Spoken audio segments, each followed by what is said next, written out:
Big Boss Telugu 9లో Bharani reentry గురించి కొన్ని ముఖ్య విషయాలు చూద్దాం. ఓకే, అసలు సంగతేంటంటే ఒకసారి ఎలిమినేట్ అయ్యాడు, తర్వాత టాస్క్లో గాయపడ్డాడు. ట్రీట్మెంట్ తీసుకుని మళ్లీ హౌస్లోకొచ్చాడు భరణి. ఈ ఊహించని రీఎంట్రీ తనుజాకి, దివ్యాకి మంచి బూస్ట్ ఇచ్చిందనుకోండి. కానీ అతని గేమ్ ప్లాన్ ఏంటో అన్న క్యూరియాసిటీ పెంచేసింది. సరే, ఇక్కడ మనం 3 విషయాలు గమనించాలి. గాయంతో రీఎంట్రీ ఇచ్చాడు కదా, కడుపు దగ్గర గాయం వల్ల ట్రీట్మెంట్ తీసుకుని వచ్చినా ఇంకా పూర్తిగా కోలుకోలేదట. అంటే ఎక్కువసేపు నిలబడలేడు, కూర్చోలేడు. మరి ఇలాంటి సిచ్యువేషన్లో గేమ్స్ ఎలా ఆడతాడు? ఇది చూడాలి. ఇక రెండో పాయింట్కొస్తే తనుజ, దివ్య లోపలై ప్రభావం.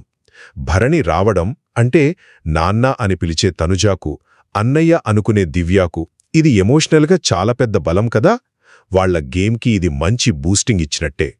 ఇక చివరిగా భరణి స్ట్రాటజీ మారిందా? చూడండి, గతంలో ఈ బాండింగ్స్ వల్లే ఎలిమినేట్ అయ్యానని ఫీల్ అయ్యాడు. మరి ఇప్పుడు వ్యూహం మార్చాడా? దివ్యాతో కొంచెం దూరం ఉంటూ ఎక్కువ ఓటింగున్న తనుజ ఓట్లు కూడా రాబట్టుకునేలా ఆమెతో బంధం పెంచుకుంటున్నాడా అన్న డౌట్స్ వస్తున్నాయి. ఇది బాండింగ్స్ 2.0 అవుతుందా, లేక గెలుపు కోసం ఎత్తుగడా?